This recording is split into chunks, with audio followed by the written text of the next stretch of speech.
Asan na naman kaya rito yung ano? Grass cutter ko rito. Sana naman kaya nailagay yun? Kailangan ko pa naman gagamitin ko para makapagputol ng damo rito. Oh, shit! Dito lang pala. Hanap ako ng hanap. Okay. Oh, no. Ako. Hanap ako ng hanap eh. Gunggong!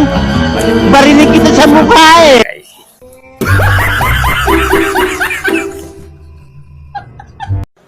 Anong mukha mo? Amin ko, nagkamali ako. 4 na taon mo akong girlfriend.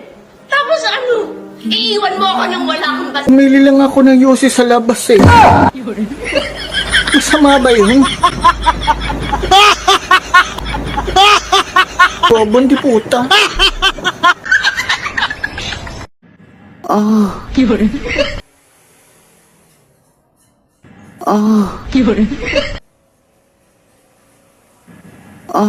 Yun.